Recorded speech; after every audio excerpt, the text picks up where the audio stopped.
नमस्कार साथियों, मेरी YouTube चैनल भक्ति और कथा में आपका स्वागत है।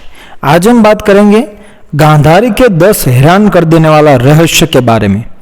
गांधारी गांधार देश के सुबल नामक राजा की कन्या थी। गांधार के होने के कारण उसे गांधारी कहा जाता था।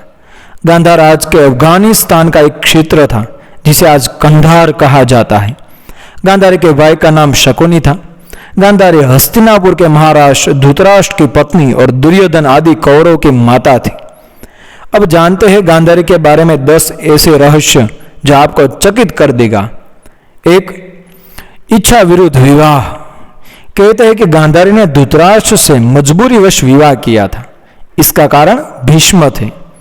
अंधे महाराज धृतराष्ट्र के लिए भीष्म ने गांधार नरेश की राजकुमारी का बलपूर्वक विवाह धृतराष्ट्र से कराया था। बी, धृतराष्ट्र से पहले बकरे से विवाह।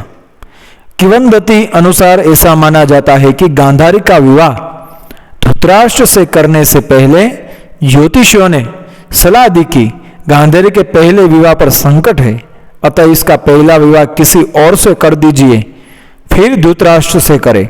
इसके लिए ज्योतिषियों के कहने पर गांधारी का विवाह एक बकरे से करवाया गया था। बाद में उस बकरे की बलि दे दी गई। कहा जाता कि गांधारी को किसी प्रकार के प्रकोप से मुक्त करवाने के लिए ही ज्योतिषों ने यह सुझाव दिया था।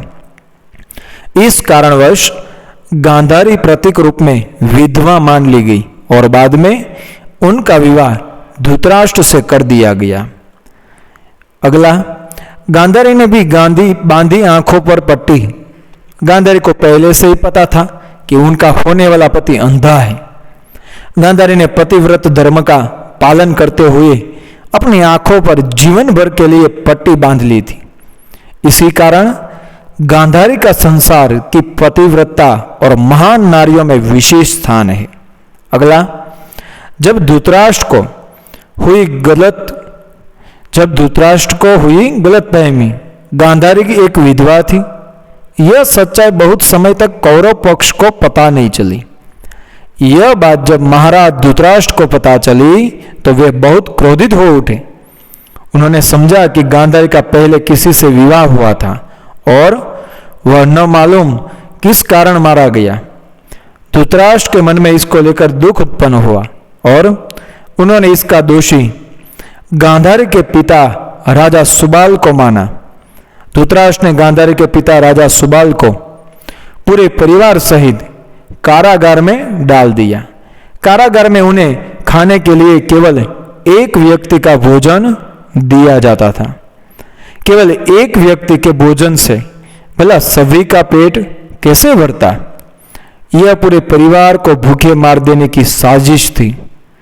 राजा सुबाल ने यह निर्णय लिया कि वह यह भोजन केवल उनके सबसे छोटे पुत्र को ही दिया जाए ताकि उनके परिवार में से कोई तो जीवित बच सके, और वह था शकुनी। यह भी कहा जाता है कि विवाह के समय गांधारी के साथ उनका भाई शकुनी और आयु में बड़ी उनकी एक सखी हस्तिनापुर आई थी और दोनों ही यही रह गए थे। अगला, गांधारी में थी दिव्य शक्ति। गांधारी भगवान शिव की परम भक्त थी। शिव की तपस्या करके गांधारी ने भगवान शिव से यह वरदान पाया था कि वह जिस किसी को भी अपने नेत्रों की पट्टी खोलकर नग्नावस्था में देखेंगी उसका शरीर वज्र का हो जाएगा। युद्ध से पहले ऐसे में गांधारी ने अपनी आंखों की पट्टी खोलकर दुर्योधन के शरीर को वज्र का करना चाहा, लेकिन कृष्ण ने बहकावे के कारण दुर्योधन ने अपने गुप्तांग को पत्तों से छिपा लिया था, जिसके चलते उसके गुप्तांग और जांचे वज्र के समान नहीं बन पाई। इसी कारण अपने प्रण के अनुसार ही महाभारत के अंत में भीम ने गदा से दुर्योधन की जांघ पर प्रहार किया और दुर्योधन मारा गया।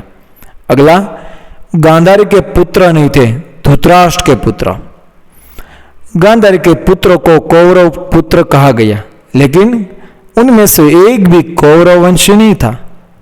धृतराष्ट्र और गांधारी के 100 पुत्र और एक पुत्री थी, जिन्हें कौरव कहा जाता था। गांधारी ने वेद व्यास से पुत्रवती होने का वरदान प्राप्त किया था। इसी वरदान के चलते ही गांधारी को 100 पुत्र और एक पुत्री मिली थी। उक्त सभी संतानों की उत्पत्ति 2 वर्ष बाद कुंडों से हुई थी। गांधारी की बेटी का नाम दुशला था। गांधारी जब गर्भवती थी तब धृतराष्ट्र ने एक दासी के साथ सहवास किया था, जिसके चलते युयुत्सु नामक पुत्र का जन्म हुआ। अगला, कुंती से थी गांधारी की प्रतिद्वंदिता। कुंती के पुत्र पांडव थे और गांधारी के पुत्र कौरव। प्रारंभ में दोनों ही एक ही महल में रहती थी, लेकिन राजगद्द के चक्कर में दोनों में अप्रत्यक्ष रूप से प्रतिद्वंदिता रहती थी। कुंती एक अद्भुत महिला थी। पति की मृत्यु के बाद कैसे उन्होंने अपने पुत्रों को हस्तिनापुर में दालिक करवाकर गुरु द्रोणाचार्य से शिक्षा दिलवाई और अंत में उन्हें राज्य का अधिकार दिलवाने के लिए प्रेरित किया, यह सब जानना अद्भुत है।